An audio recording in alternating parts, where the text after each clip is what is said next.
back, everyone, for the final game of the day. We've got another rebuilt team with Golden Guardians having to replace their entire starting lineup heading into the season.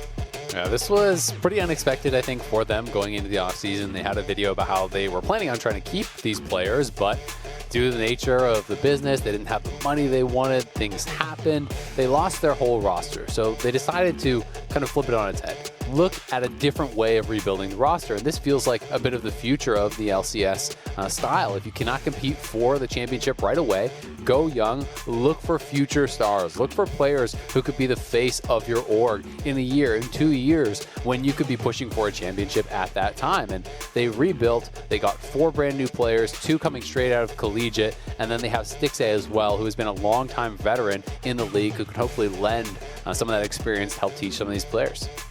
And he's on his second team ever. Played 320 games on CLG, and he's against them right now, of course. CLG have taken a sort of different road into this season. Obviously, the last few years have been disappointing for them, and they invested big on, talent that should have been ready right out of the gate. Unfortunately, half those pickups were not available. Both Finn and Broxa aren't here to play. So instead, Griffin and Solo, of course, have come in to fill in. But we'll see if CLG can continue to hit the ground after that loss to TL earlier. Yeah, I mean, you can see the total amount of pro games. Obviously, they did. It's pretty astronomical. The difference, especially between Pobelter and Ablazeolive right there, is pretty enormous. But yeah, they took more of the old school approach, is what I would call it, to building a roster, where maybe they are not thinking that they can actually challenge for the top of the table, but they're still going for known quantities. They're still trying to be, a strong roster, going for all these players that what you're getting. Turtle, Pobelter, Smoothie, these guys have been around forever and, are going to give you that stability that you're hoping for right out of the gate. Obviously, did not look that good earlier today against Team Liquid, but Team Liquid is going to be an absolute behemoth. So we'll see if they can bounce back against a much more manageable opponent in Golden Guardians. All right, well, we are in a champ select. As you can see, CLG on the blue side, Golden Guardians on the red. Gragas, Olaf, basically every team contests the Olaf. It's the most picked champion across top regions so far this patch. Most picked in banned overall, 90%. #1 in pro play. So off you go. Gordrinker, Olaf. Yeah, there's some good synergy there. You amp your healing, go back to full. No big deal. Pantheon, outstanding in 4 roles right now. I'm sure he'd be a good AD carry as well, but why bother when you can play him top, mid, jungle, and support? So easy ban there as well. And we can continue on going through the bans. Yeah, Gragas is someone who has popped up a lot in the meta too, but it's more for top lane, which is kind of interesting. I've been seeing a lot of top lane Gragas around the world these days, so that pick also pretty high in priority. MF, a lot of people are really loving the kind of Comet build, where you can just poke away with E and have a very dominant lane, just with all this guaranteed poke and harass that you can land, and obviously very powerful team fight with the ultimate. So pretty high priority on really all of these champions. I do feel like the later bans are more where it's kind of just up to you what you are most worried about. Is it something specifically from the opposing team? Akali is one of the most banned champions in the world, though. I was checking, a day or two ago on actual ban rates. It had 1 pick in pro play and something like 48, 49 bans. So this is not really getting through in other regions pretty much at all. CLG will be given it. It is potentially flexible. Mostly it is still played in mid lane from what I see, in solo queue, but obviously it can go to top. Yeah, certainly can. We'll see what comes through. Regardless, of course, Samira, Pantheon, Olaf, certainly they're good bans as well. So you got to choose. There are lots of good champions, right? Like, this is League of Legends. There's 140-something. A lot of them are very, very, very strong, and you got to figure out which ones you're willing to play against, which ones you are not. And, in this case, Golden Guardians willing to play against Akali, one that they expected to get locked in. And, you have to assume Ablazeolive is going to have a counter pick ready in pick number 3. Kaisa Graves is also what they bargained with, said, okay, you might lock in this Akali, but that gives us first blush on a bot lane, first glance at a jungler down here as well. And so Jhin Renekton came through. Renekton, of course, very, very popular as well. We're really expecting Renekton up in top lane, so Akali mid seems even more likely. Jhin has been outstanding. He can somewhat struggle in killing tanks, and we'll see those do get locked in at some point for Golden Guardians themselves. Yeah, exactly. They may go towards that, but you always have a lot of squishy champions in this first round of picks here for Golden Guardians that Jhin can look towards. And Jhin does have absolutely incredible bursts, especially when you are playing from ahead. It can be pretty difficult to deal with a Jhin. The amount of burst that comes out of this guy, I think, you know, the preseason itemization, this 2021 season itemization, I think has really helped Jhin, especially things like the Collector that are offering both crit and lethality, which Jhin just absolutely loves, has made, I think, a pretty big difference. Gale Force can help with some of the mobility issues that Jhin has, allowing you to chase down and get that force shot off in a situation that you might not have otherwise been able to. And I also feel like, you know, when you're pairing Jhin with other heavy burst champions like the Akali, there's some synergy there because they're both looking towards executes. They both have pretty heavy upfront damage that can help to move towards, you know, that fourth shot execute, the Akali R2 execute. We'll see if they're going to be able to pull off this sort of style of team fighting, because I do think that it is more difficult than your standard front to back, couple tanks in the front line. You know, this is kind of more skirmishy, more looking for flanks, and we'll see if they do bring in some engage from their jungle and support to try to make starting fights a little bit easier. Yeah, we did see a little while back there was Impact on Evil Geniuses doing a really good job having the Renekton flanks be the primary engage, and that was just enough. But I agree, otherwise it's really tough to get in there. Thankfully, we're in a meta game where everyone loves playing things like Leona, Alistar, and Rel, so you're expecting to get in at some point.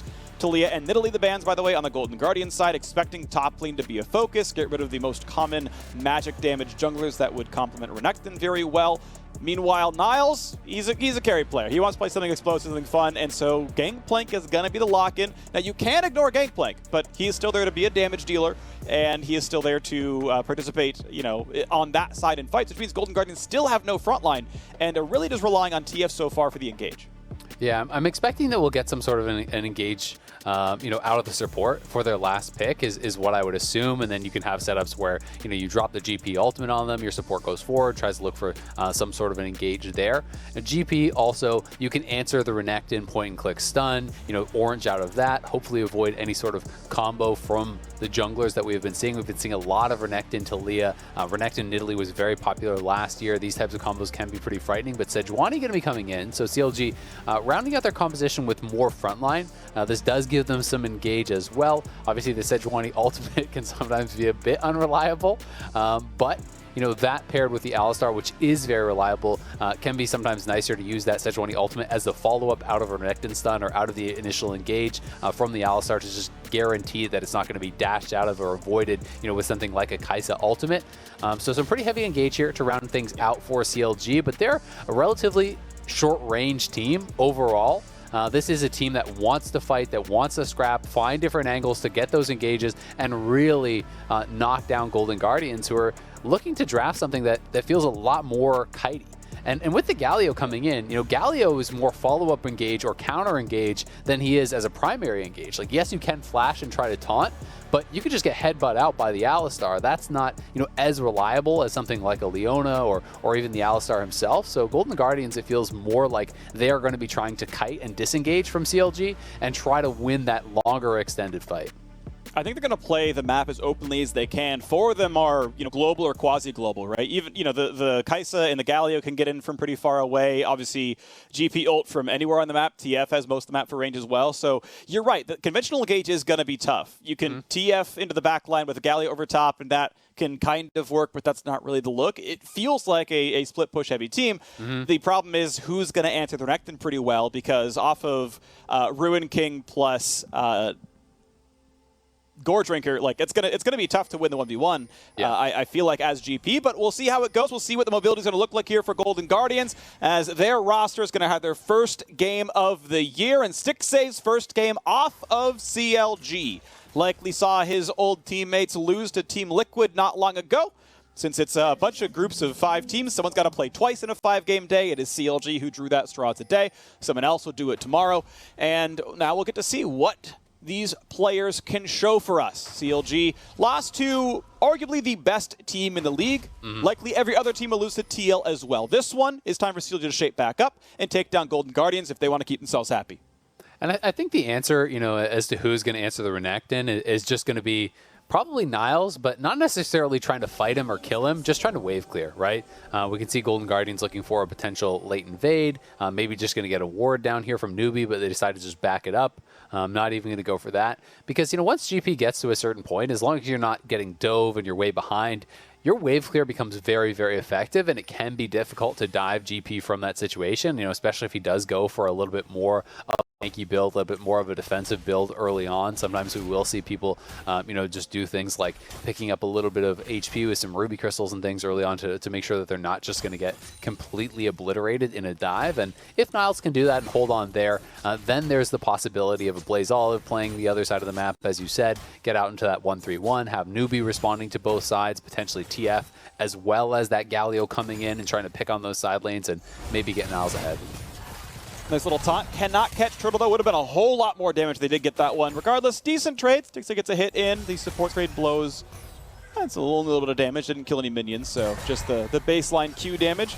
Time to fight for the second wave. This actually should be Golden Guardians claiming it pretty reliably, so you're going to have to back up pretty soon because Newbie can walk at you, E forward, and then go for the taunt. So CLG just to play out of range where they're safe against that.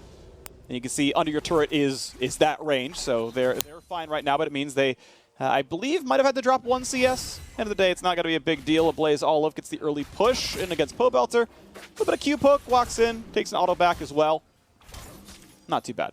I'm going to be pretty interested to see where Pobelter takes us as well as far as itemization does go. The more common build is the Riftmaker, but I feel like Night Harvester is often more effective. You know, yes, if you are having those long extended fights, the sustain from the Riftmaker can be pretty powerful. You do see people pairing that up a lot of times with something like a Demonic Embrace, and it's kind of this more like pseudo-sustainy, tanky, longer fight style. But I tend to feel like when I see people just going Night Harvester and even Lichbane and the more aggressive, bursty style of builds, those can be really, really powerful, and especially against a lot of squishy members over on Golden Guardians, I tend to feel like that would make more sense this game.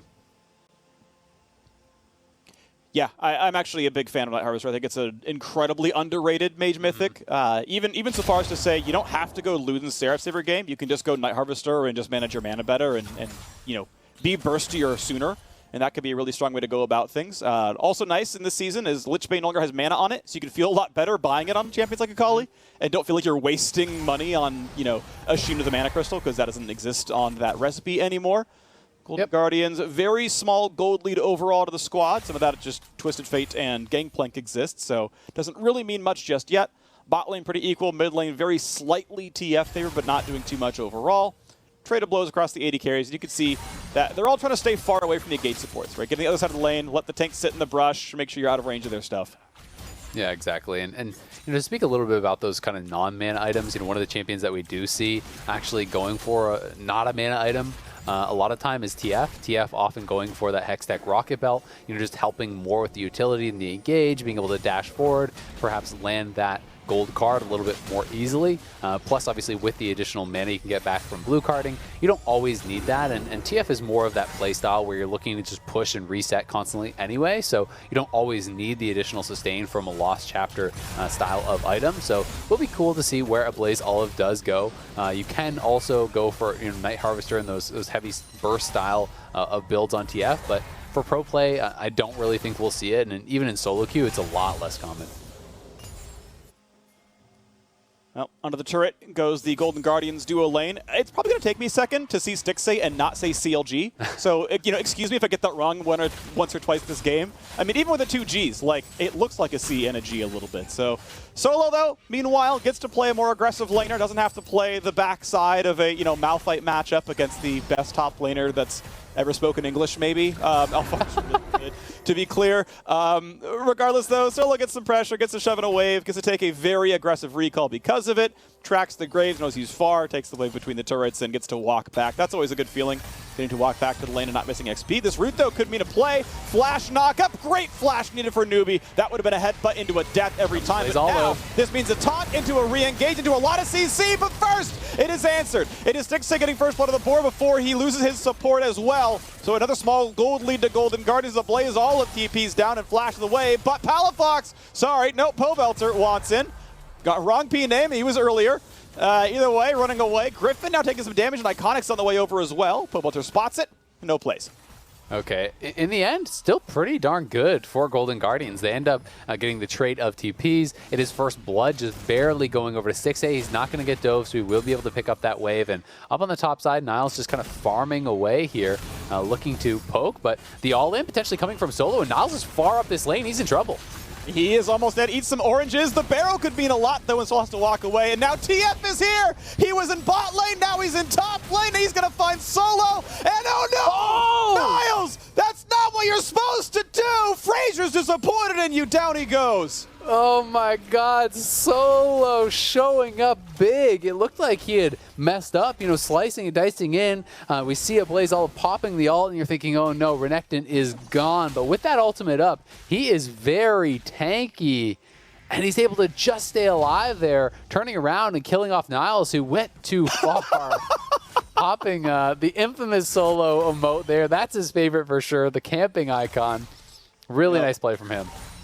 Yeah, TF used his global to come to your lane in a fight. What a camp. I mean, really, just the scummiest of plays using the buttons on your kit. Meanwhile, bot lane, if you want to find a camp, it's Stixxay. He's going back to his.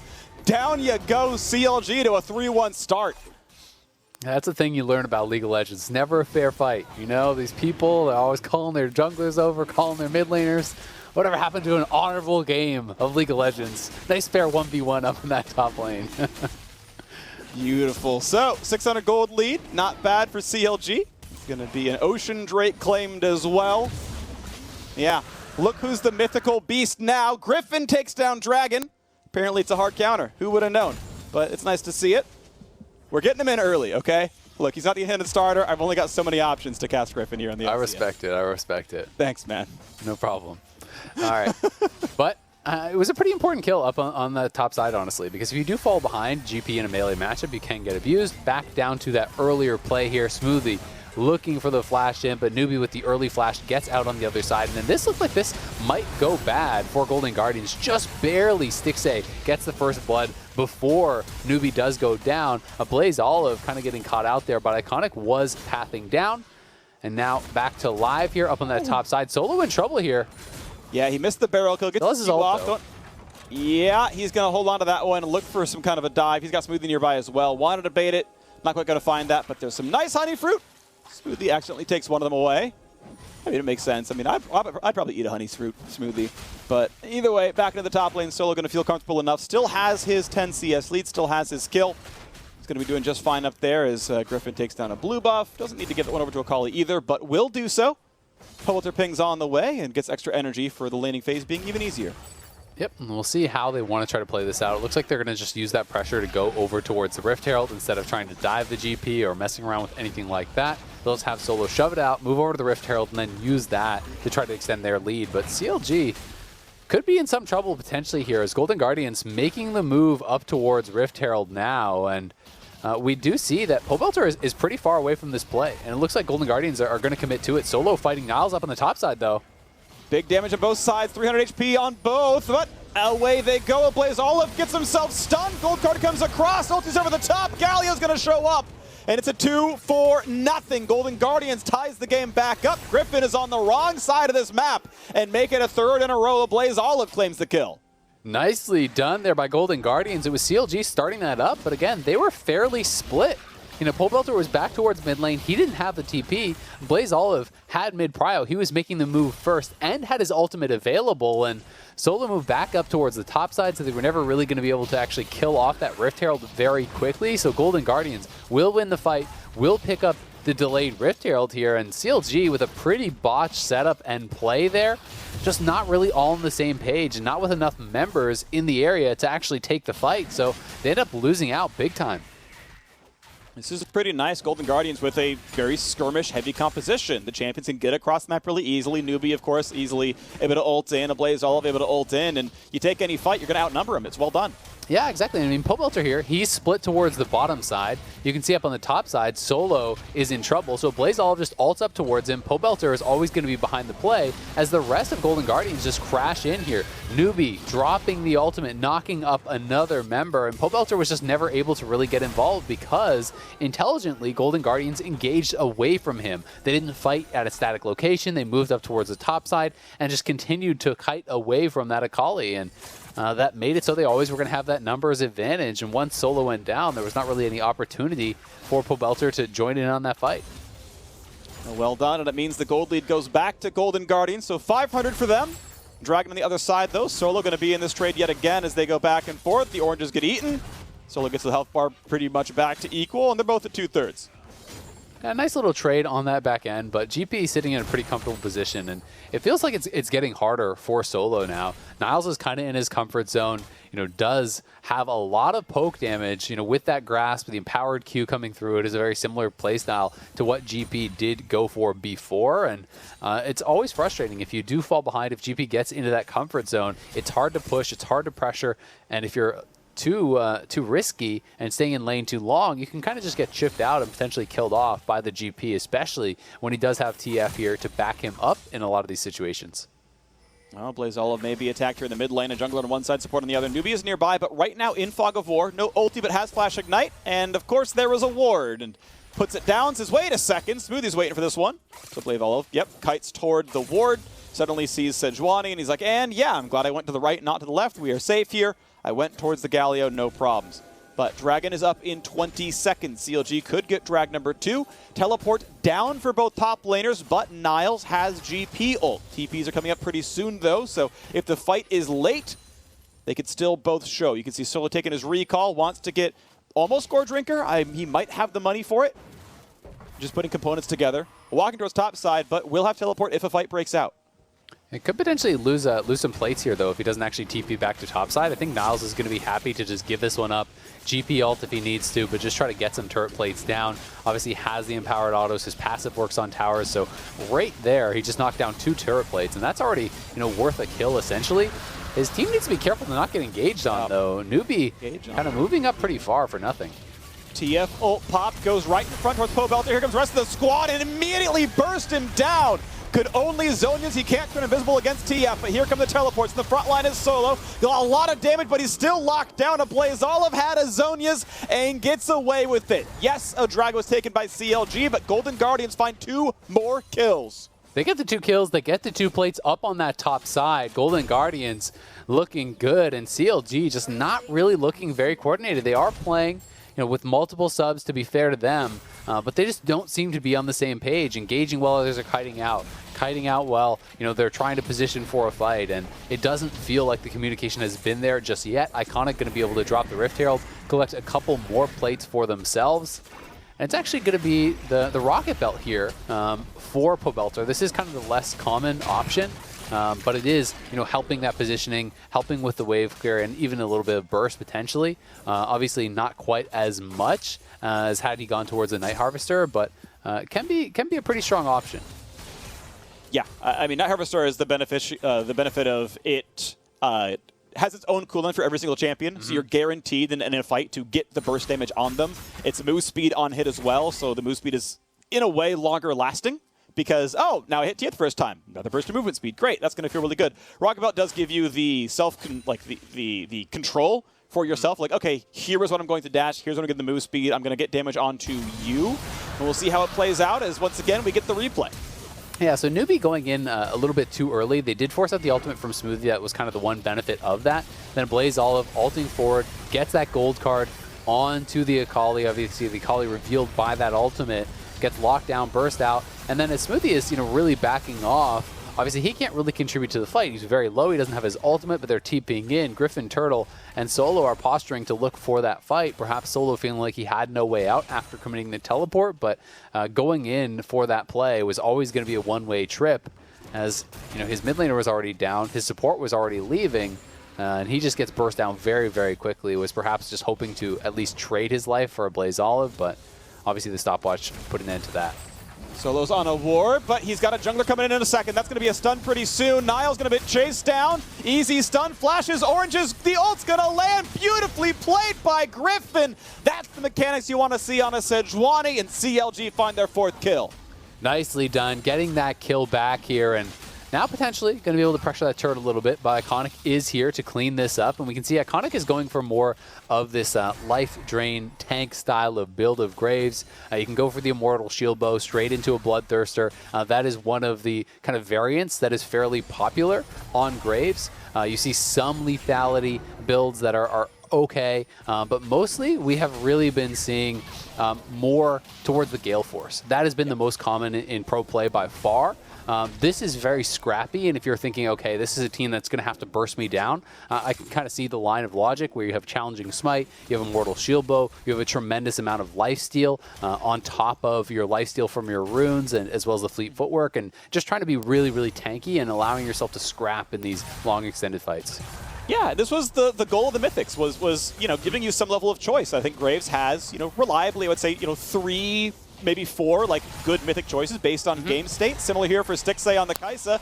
Like, ironically, that would have been a good Gale Force spot because he could have bursted Turtle, but he goes Kraken Slayer because he has 2 tanks to kill in this game. Like, it wasn't meant to clown on him. There's 2 really, really good options there for the champion, and it's based on the situations in the game. Niles not going to fight for the wave. Solo cannot last hit this one, but he will start again under the turret, and you just can't live through it. A great dive comes in, but Ablazeolive rocket belts in, tries to find the damage, can't get the rest of it. Doesn't have the reveal. Griffin buys some time, and he's going to wait for Smoothie to show up as well, so Ablazeolive cannot turn it around. The TP isn't enough. Yeah, it just doesn't have anywhere close to enough damage to actually burst down that Renekton, who is fairly tanky at this point of the game. When you have the ultimate up, the bonus HP from that, it is a fairly HP heavy build that he already has here as well. Door and shield, he has the Gore Drinker, he has an additional Ruby Crystal on top, so just not quite enough in the tank, and Niles is starting to get picked on. We're going to have to see either Iconic warding a bit more for him so he can know that Sejuani's in the area, or trying to be in position to actually counter-gank some of these, because if the Renekton gets too far ahead, it can mean problems in the team fight. The amount of sustain that can actually come out, naturally the Gore Drinker works very well with Renekton, who wants to be diving into the middle of the team fight, getting in the midst of all these enemy champions anyway for the empowered Qs, and Gore Drinker is just making that even stronger. Yes, it is. So the Dragon has spawned. CLG already have 2. The third one is waiting for him, and it's a good one. All right, they're the squad with actual tanks, or at least more of them, and that's going to make Mountain Drake feel good. Mid lane Herald Summon does absolutely nothing, but it does let Golden Guardians go to the river first. Now it's Dragon 3. Dragon 3's tankiers in the first 2. It's going to take a little bit longer to knock down. Mountain Drake, the tankiest of all here as well. Iconic sitting in the brush. Smoothie is going in front, which is the correct thing to do, but it means that he can kind of push his way in and make Golden Guardians back up. Despite the 2,000 gold lead, Golden Guardians might not feel good about this one. Iconic has found out. Flashes away. Galio over the top, finds 2 knockups, but still the damage comes across from Pobelter. Tries to cut away. Is still revealed. Has to ult to stay alive, and CLG now on the disengage. Ablazeolive on the side. Is going to find another stun, but not enough to kill the Renekton. Scuttle going to be taken by Iconic, and the Dragon is still a potential option there. 6,900 health, almost 7,000. It's going to be a nice attempt as CLG comes back around.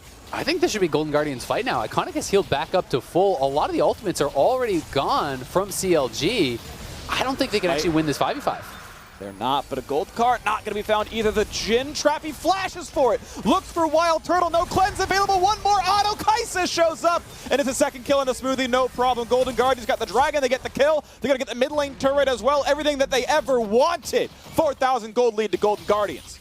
That felt like CLG was saying, we need this Dragon. Our win condition is the soul, but the start of that fight, when you don't kill off Iconic and he is gone for this life drain style build, he has so much sustain. He healed right back up to full, survived with the shield bow proc, and then you're looking to re-engage on a double marksman team, who has their ultimates available when Akali has no ultimate, Renekton has no ultimate, Sejuani has no ultimate. These are champions that are almost entirely based around their ultimates, so it felt very bold for CLG to try to make that play, and they do end up getting punished for it. Here is the re-engage. You can see those ultimates at the bottom. The only person who had it is Jhin, and that was never really going to matter. Sure, they're trying to go for that smite steal, but they do end up losing out big time on the back end of that fight as Ablazeolive flashes in, catches Turtle there, Stixxay flies in with that Kai'Sa ultimate, so they get the Dragon, they get 2 kills, they get that mid lane tower, and Golden Guardians in full control of this game. They absolutely are, and as a team without great engage tools, they have to find the openings, and then Ablazeolive in his first LCS game ever has to lead the charge and say, I'm pretty sure I made the right call. Like, yes, I can see them, but this is right. Like, I will go in, my team will back me up, it'll be fine. I will flash into 4 people to stun the Jhin, and don't worry, it'll be correct. And he's been right every single time. I think Ablazeolive has been absolutely stellar so far in his LCS debut. Golden Guardians, I think in almost everyone's power rankings, they put them 10th, because it's 3 players who have never played the LCS before. And you look at, well, actually 4, because, Newbie played in LATAM. Yeah, sure, he went to Worlds, like, he's actually a very good player, but okay, I understand, this can be scary. But, regardless, yeah, they have come out swinging so far and looking pretty good against CLG, and that's heartening to see. Yeah, and Iconic and doing very, very well here for himself. You know, he is kind of having that dream Graves game where he is tied for highest level in the game. He was actually, a little bit ago, higher level than his solo laners, right? He has got the power farm so heavily, 182 CS on the Graves, 21 minutes into the game. You know, Graves is just absolutely terrorizing solo queue at high elo. Almost all the pros and streamers at high elo are complaining about this champion. In competitive, though, it hasn't fared as well. You know, it's 11 and 21 so far in competitive play, and this is kind of why people are playing it, though. They're playing it for these dream games. These are the games that you see in solo queue where the Graves is out-leveling everyone, tanking through everything, you know, feels like one comboing your carry. He can do it all, and we'll see if Pobelter can get something back for them up on this top side, as Ablazeolive could be in trouble. He's just going to ult out. He's like, I'm going to get chased down. You know what? He's got me. We'll just burn the cooldown. It's okay. We're just going to move on to this one. And, you know, has no ability haste at all anywhere in his build. So it's going to be wild till it comes back up. But look, that is what you lose when, you know, Pobelter found the flank. So cooldown burned. Well done to Pobelter. Is there going to be enough for the rest of this one? Solo, you can see having a hard time lifestealing now that Niles has gone for the fairly early Executioner's Calling. We'll want to call it Divine Sunderer as the ideal Gangplank mythic, by the way. That is the one you go for. It's better than Trinity Force. The damage is just overall going to be higher. For any aspiring GP players out there, that is indeed your build. Niles still going to keep scaling on towards the rest of his items, though, and has held on reasonably well and still been a good contributor in the team fights. It's interesting because you're usually such a win rate guy, and Triforce is actually, you know, a couple % win rate higher than Divine Sunderer. Yeah, like last I looked, it was Sunderer by a lot. That's interesting. Well, maybe something changed with the patch then or something, but yeah, it is interesting. I do think that this is the higher burst. You know, it depends kind of like on what you're placing the value on. Divine Sunderer obviously, you know, feels like a very similar playstyle to what the previous Trinity Force was. You are, you know, kind of doing the same things here on GP with the new item rework.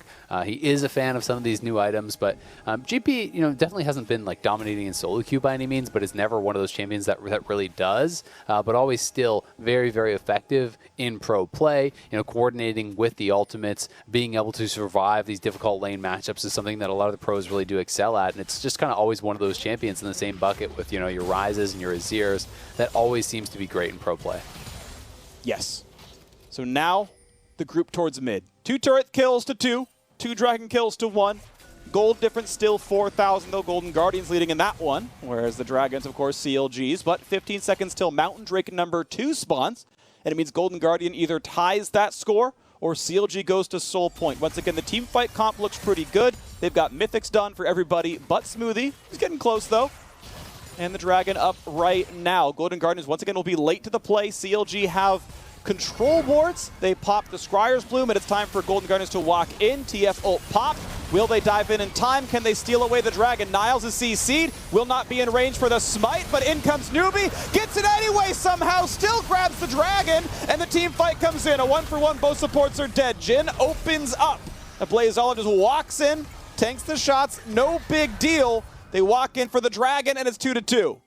It's the 1-for-1 in the trade, but yeah, they get the Dragon. So Golden Guardians again coming out on top and forcing out a lot of summoners. You notice all the flashes forced across the board. No flashes now on CLG, and that does mean it's a lot easier to turn, to find those engages. Flash gold card is available. Obviously, the Rocket Belt going to be up before they fight again as well. So we could see Golden Guardians try to go and pressure a little bit around Bear and try to look for some sort of a pick if Turtle shows himself, because no cleanse, no flash, you don't really have much of a chance to survive against that point and click flash stun that could be coming in from Ablazeolive. Definitely scary. I'm always a fan of looking at the builds as they progress because you are going to see so many different things. I'm actually a really big fan of the items so far this season. Just last game we cast Azael, we had the Gale Force plus first item lethality for Kai'Sa, and that was the more assassin kind of esque build. This time around, we've got Kraken Essence Reaver into probably Phantom Dancer next up for, you know, high attack speed tank busting here for Stixxay. And again, it makes sense based on the game you're in. You have to kill 2 frontliners. At some point, you are going to be in a team fight, and you aren't going to do better at killing, you know, an ulted Smoothie than true damage and attack speed to complement the kit. So, you know, cool to see different builds doing really different things. I mean, same for this Graves here, right? Doing a tankier build where it's 2 lifesteal items into probably IE next, but it could even be something like a Guardian Angel if you're really trying to make sure that you don't get killed. Yeah, I've really even liked kind of just the inbuilt synergy of Hail of Blades plus Kraken Slayer, because you're getting those really fast auto attacks off and getting that Kraken Slayer proc pretty much immediately. And as you say, when you're building into a Zeal item, you're building fairly heavy on the attack speed. You have the E bonus on your attack speed with that power up from Kai'Sa, and you can really start to proc that very, very quickly, stacking up the plasma, procking off that Kraken Slayer, and the damage can become pretty frightening as long as you can position well, because Kai'Sa is still that fairly short-range champion, and this is a build that doesn't have an incredible amount of survivability. It's not like the AP Kai'Sa that we've been seeing in the past, with Zhonya's and Banshee's Veil and those types of things. There's no Mortal Shield Bow here, so you really do have to rely on your ultimate and strong positioning. Yeah, and thankfully the cooldown is shorter thanks to Reaver, but yeah, agreed. This is a squishy champion that can be tough. Okay, it is not actually Phantom Dance there. It is going for the W evolve, which, sure, fair enough. Nashor's Tooth comes through. Honestly, still wouldn't have minded Phantom Dancer. Even after seeing Nashor come through, I think that still could have made sense. But either way, it does mean that all the evolves are through. So Stixxay, if he can land the W on a champion, gets most of the cooldown back, gets to play for a lot of poke, which can be useful. Extra stack of plasma for the evolve, which obviously can help on top of that one. And we just kind of are waiting. I mean, Golden Guardians are playing this game really defensively. And I mean, fortunately to them, they were able to grab the Smite and claim Dragon, so that wasn't going to be a tough one. But, they're not really keeping the map split up. CLG's able to kind of wait till Dragon comes back up and then play for major objectives. Now, I say that WildTurtle could be attacked, but it's going to be in on the Turtle. He's trying to get away. It's just not going to be enough. A solo kill. Stixxay just does so much damage. And now the rest of CLG may be getting corralled here. Ablazeolive is low, but he's basing and he has teleport, so he can actually rejoin with the team here off of the teleport, and I think they're going to try to go for the long chase. This could be doable. You're going to have to with a lot of move speed. If he can show back up. There we go, starts the channel. He's behind them. Gets a stun on the least ideal target, but Smoothie has no way out. Just takes the death so his teammates can run away. It's a 2-for-0. Turtle and Smoothie are dead. And now you can look at Baron. Definitely. Solo is in a nice flank position, but it's a 3v5. Sure, Turtle's going to be up in 5 seconds, but he has no way to actually get to this fight. Solo is hanging around to see if he can give some vision for a desperation attempt here from Griffin, but Griffin going to be chased out, and it should be Golden Guardians Baron, no problem. As long as you mark him pretty well, Niles walks right in, and now they go for the re-engage onto Solo, who stayed around too long. Galio shows up to turn the other way, and it's a 3rd kill in a row. Golden Guardians, after getting the Baron, at some point you've got to realize you aren't getting in. Stop staying in range. Solo gives away a kill that wasn't going to amount to anything. Yeah, a lot of these plays from CLG just feel like they are desperate. They are feeling as though they don't have much chance in the game. They have to go for that 3rd dragon. They have to fight for this Baron now, and feeling like the game is going to be gone if they're not able to do so. So they are staying around in some of these really low percentage plays, trying to push for some sort of a miracle steal, trying to push towards that Dragon's Soul. But Golden Guardians has denied them at each and every turn. And now really do have pretty much everything they need, it feels like, to extend the gold lead to an almost insurmountable level. You're playing that 1-3-1 style. There are lots of towers still to grab on the map, and they're already up 7,000 gold. All of the outers are alive in bot lane. There's a tier 2 in top lane. Even just securing those 3 towers, and potentially even this mid tier 2 that's very low as well, is going to be a huge influx of gold. Yeah, it's just going and going and going. Golden Guardians had to play a pretty tight early game. CLG made him work for it, but as we crest into 30 minutes in, Golden Guardians just in absolute control. There we go. Nice hard CC. Going to get some damage on a Graves, but Iconic is just going to jump right back into the front. Tries to cut away. Pobelter nearly dead, and he is going to drop. No, you lived through that one. So it's time for CLG to run away. A chase down. Niles finds kill number 2 as they knock down Smoothie. And now number 3. Solo is just that. He's got no family around him, and that's going to be a drop there as well. Golden Guardians, another 3-for-0. They will not be stopped in these fights. Yeah, they are looking just unstoppable, completely crushing CLG in this game. Going to be up over 10,000 gold here. An easy inhibitor, and it should honestly just be the end of the game unless they're playing very cautious. We'll see if CLG can do anything about it, but it doesn't look like there's much of a chance to hold on here, even at the Nexus. Seems almost impossible. Niles very, very low, gonna be CC'd up. One more auto will kill him if they can get the 80 carry in range, but they can't. So Griffin's gonna die. It was a valiant effort, but Turtle could not get the rest of the damage in. And out he walks. Turret's gonna fall. Nexus gonna follow. CLG with a 0-2 start to the season. One last gasp to try. The Zonias keeps the deaths from coming through. 18-6. Golden Guardian starts locking with a victory. What an entrance to the LCS for these players, the Golden Guardians, as you said, pretty much unanimously 10th in the power rankings. Coming onto the scene with a bang here. 2 players straight out of Collegiate, looking great. Iconic in particular, I think, had an incredible game here on the Graves. Really got going. Incredible amounts of farm. Big contribution in the team fights. Landed the key smites when it did matter. And that has got to feel so damn good for Golden Guardians, who had so many hurdles to overcome in the offseason, rebuilding this team, starting from essentially zero with all of these young players. And what a promising start it is for them. Yeah, it's 4 players playing their first ever LCS game. Not all, again, yes, Newbie played for several years in Latin America. He's a veteran to be true, but 4 players new to the LCS. And then Stixxay, his first game not on CLG. So this is, a full the Golden Guardians building rookie year for Golden Guardians. Yeah. And look, it's looking good so far. Right. Yes, CLG with 2 subs is going to be a weaker opponent than most teams you face. We'll see what it looks like tomorrow. We'll see what it looks like the day after. We'll see what it looks like next week. But this is the beginning of something that's very, very good. A roster coming in, and Hunter, who's one of the higher ups at Golden Guardians, is like, look, we are starting again from square one. Like, we did great things with the Huhi FBI stuff. We found closer. Like, they did a really, really good job with last year's Golden Guardians roster. They've got to do it all again from square one, and that first step was a good one. So good job to Golden Guardians. Good job in the 1-0 start. And after the break, we will hear from Niles on his top lane debut, so don't go anywhere.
From Maryville University to the LCS stage for our Verizon postgame interview, we have none other than GG Niles. Your first GG of the LCS, how's it feel letting it all sink in? Feels really great. Definitely felt a bit nervous before, just like, and also like in game. But it feels really good just to get the win with my new teammates. Just feeling really happy, yeah. Followers of the collegiate scene know that you have been a strong player for some time. You also have a strong support system around you. I know your mother is one of your biggest fans and such a sweetheart. What do they all have to say about you being the first to jump immediately from collegiate play to pro play? They're all just really proud of me. I think a lot of people think that the collegiate system is like a tier below amateur, but the top collegiate teams can go head to head with the academy teams. So it's not super unexpected, but everyone around me is just super proud and super supportive of me. And I'm sure they are exuding so much pride at this point in time, you alongside some other fresh players with a little bit of veteran leadership trying to lead the charge here. But I got to draw attention to one thing here, Niles. You're a bit outspoken. You were here on the Gangplank. And I have to question the decision because there is a specific tweet that's not quite safe for broadcast that you put out just 3 days ago. I'm going to paraphrase. Anyone can go check it out for yourself directly. But I am the best GP in NA, but he is so doo-doo right now. You better rework the crit items. If you really believe that, Niles, why did you bring him out here today? GP is sort of like my signature pick and also a just comfort pick of mine. It's actually a self counter pick. Renekton actually really beats on GP really hard, but I was actually really destroying the lane. So the 2v1 was a bit unfortunate, but I was just really comfortable on GP. And if you check the damage charts or just watch the laning that game, I think I showed why I picked the champion. Well, he very much fits your style. You're known to very much lean into these kind of carry-oriented champions. As you're trying to define your play style with the rest of the team, do you see it kind of gravitating towards that way where, having those resources in the top lane, or are you all still trying to figure out new ways to approach this collective? Yeah, I think we're trying everything right now.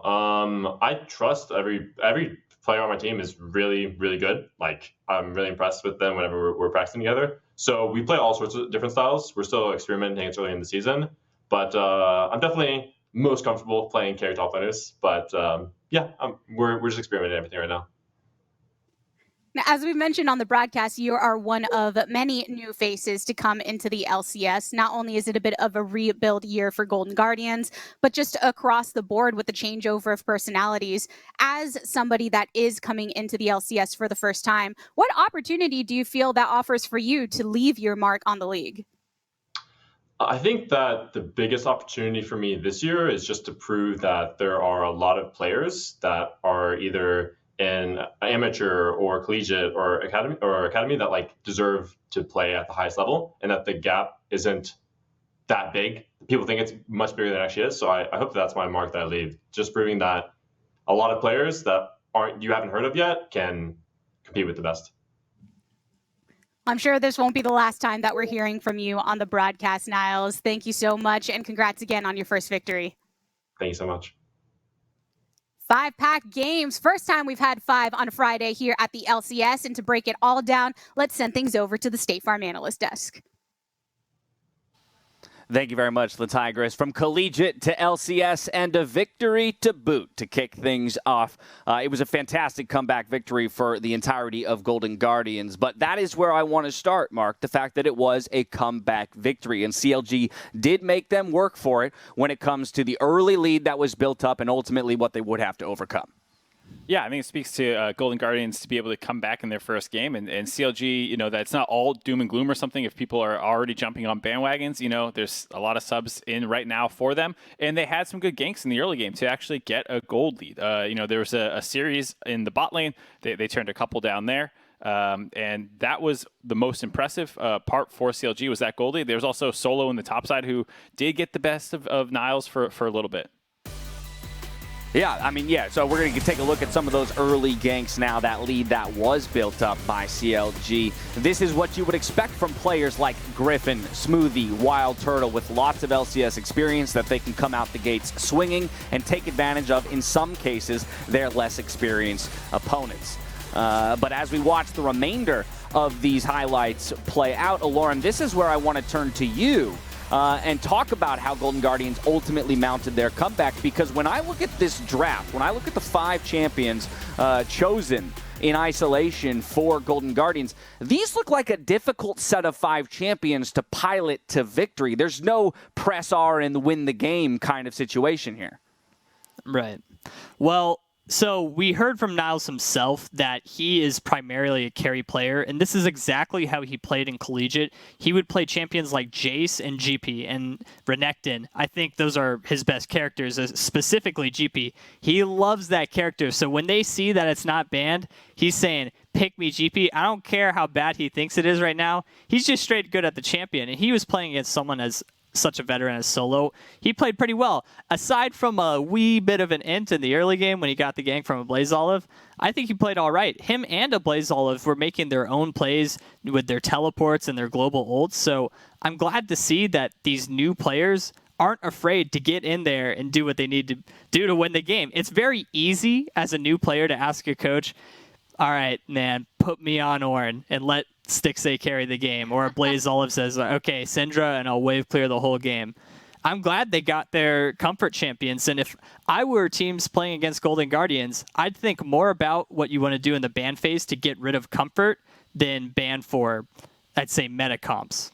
Yeah, I mean, I think it was really awesome seeing these players come out, and even though they kind of had to wait for CLG to make some of these mistakes, once they got the ball rolling, you saw, Ablazeolive going in for those gold card initiations. You saw Niles, I mean, even in the, it's a bit of an in early on, like he's playing that lane probably more aggressively than you would recommend, but you know what? Like, I actually love seeing this from new players, especially in North America, where I know I've been really harsh on the way that the region overall favors passivity. Again, that could be just because I have LPL brain, but one of the greatest strengths that a new player can have is just the utmost confidence in their own mechanics and the ability to say, yeah, you know what? Pick me GP. Pick me this TF that I am still currently undefeated on. After this game, like he still has his undefeated record, right? So I actually love that out of new players. I feel like there's always this push-pull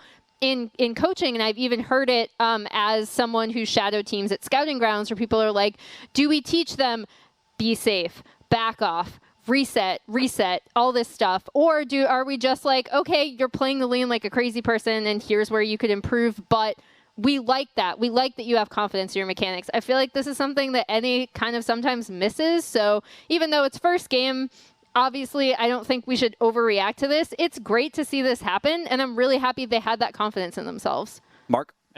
I would expect that to continue for a lot of these players. Like, Niles has confidence. If you ever watch any of his interviews, he's not afraid to talk some smack. And like Lauren was saying, he has a pretty aggressive champion pool. So I would expect this to continue. I mean, yeah, he killed himself in laning phase, but you need to learn to push the boundaries. And this is the perfect tournament to do it. And I would hope to see more of that. You're not going to become the best playing safe the whole time. And so, he's not the GP sitting back there pew-pew with the, Q farming. He's actually in there trading with Flaming Sword and won some trades by being able to actually get the barrel procs off. So it was very impressive to see, and I can't wait to see more out of him. It does really open an interesting conversation around what this 3-week tournament does allow the teams in terms of that time for exploration. Maybe if these players were stepping onto the LCS stage and Game 1 was actually going to play into their regular season record, Niles doesn't play it as aggressively because he's worried about throwing the game away. And so, again, I'm very curious to see the different orgs, take on this tournament from start to finish. I guess the next thing is, and as we said, we don't want to overreact. What would be kind of the pie in the sky expectation for a team like Golden Guardians? How would you measure success for a team like this when we've talked about it's very clear that they're not bringing on these 5 players with the expectation of winning the entire LCS season necessarily? So how do you begin to evaluate whether or not we are developing talent properly? anyone. I mean, Sorry, very open. I think by giving them a chance and like supporting them, right? Like to Alrum's point earlier, there's a massive difference between a team being like, hey, we're practicing with you from the get-go. We want you to start versus, you know, a desperate attempt to correct a roster that is not working out and pulling up players who either might not be ready or they might not have had as much scrim time. Like there's a massive difference that he can attest to personally that, you know, you can go in with that confidence. So while I don't think you should suddenly say, hey, Golden Guardians are going to win the entire LCS, like this is a great win for them. And I also think the org did a pretty good job of setting expectations for this roster from the get-go. And this is a perfect tournament for them to kind of limit test. Yeah, and in terms of tangible results, I would love to see some wins over the other teams that are taking the similarly more developmental approach. You know, if you can take them down, then you're showing like you're further along, as well as just individually good plays. I think that's one of the biggest things is if your team is built to develop, like go and show your stuff. So, you know, Niles didn't get the solo kill this time on solo, but he was really damn close. And if his first game on GP versus Renekton was him solo kill, or not, wasn't quite a solo kill. I mean, he got a gank, but you know, like if you're getting kills in lane and working well, like that's the kind of stuff that's going to stick in players' minds or fans' minds, and that's the kind of things that you want to see. Now, Lauren, we didn't have you on Countdown at the top of the day when we were discussing the departures of Doublelift and Bjergsen, so kind of in the same vein of this conversation around new players and building their legacy and finding their way to put a stamp on the league. Do you think it was almost a necessary thing that some of the biggest personalities and brands within the LCS stepped away from the game in this year, that we might now see a number of new stars born simply because of that?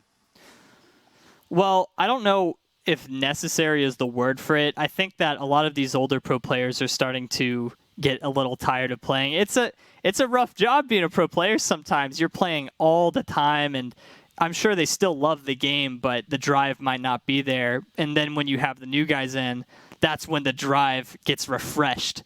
And I think there are going to be some growing pains. In fact, I think some of the play in LCS this year may be a little bit lower than the previous year because there are so many new faces. They have to have time to learn. And what better way to do it than just having them from the very start? No panic situations where you shove someone new in and say, hey, man, do your best. Just coming there from the start and doing your best and showing what you have. I think that's the way to do it, and I think in a year from now, some of these players are going to be superstars. Well, one day, 5 games in, and already plenty of surprises here in the LCS. If we pull up the standings, we see wins for teams like Golden Guardians, 100 Thieves, and Team Liquid over there in Group A. Of course, on the other side in Group B, you've got teams such as Evil Geniuses and Dignitas reigning supreme. Immortals yet to play, CLG being the only team to have played twice yet so far. Emily, initial takes on these standings. Yes, one day in, but this definitely didn't go the way of all of your predictions. No, it didn't. Although I do want to shout out that I was the only person that picked Golden Guardians. Boom! But, oh, no. But I think the big thing is not to overreact. I'd like to bring up some, Demacia Cup lore in that typically in a lot of these off-season tournaments, a team named Vici Gaming, who is now, I believe, Rare Adam, typically does pretty well. And then they go into the season and do not nearly as well. So I also think that you have to look at this is still technically a preseason tournament. I think teams are visibly taking it seriously, but I also think they are experimenting a bit. They are limit testing. We don't necessarily have all the lineups. Some of these rosters have not been able to practice together for very long at all. So that's why I'd ask that everyone kind of pull back from their initial fiery, please kill this roster already. Okay. Some fans, please calm down. Thank goodness you said it, because I was about ready to send Perks back to Europe, but because you said we should take an extra day, I guess we'll take an extra day.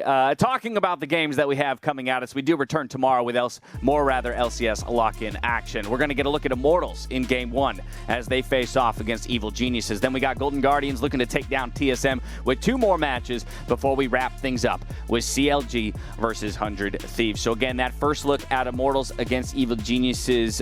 Mark, your take on an Immortals squad, the only team we have yet to see. I mean, it's another one that you would slot into that developmental spot that we kind of talked about. They have Xerxes. They brought over Gilhoto, both from Europe, very experienced people, but the rest of the people around them are just beginning to get their shot, like we said, from the beginning. Insanity was one of those players who was kind of jammed into a lineup and said, hey, sink or swim. And he had largely swam. He was very close to winning a number of games. Revenge coming up, as well as Destiny and Raze being really exciting OPL prospects. So this is a lineup with a lot of young talent who's finally getting a real starting shot in the league that we hope to see able to make some big plays, and it's a tough task right out the gate. Well, those are the games that we got coming at you tomorrow. As we wrap up the show today, head on over to Twitter, where you can share your biggest overreaction from day one of the LCS Lock In. Make sure you reply to the tweet on @LCSOfficial, or use the hashtag LCS so that we can discuss your takes on LCS Countdown tomorrow. That's going to be a ton of fun. But from there, that's going to do it for us here. So now on behalf of myself, the casters, the entire remote broadcast crew, thank you so much for watching. We'll see you later for more LCS. Stay safe, stay healthy, be good to each other, and good night.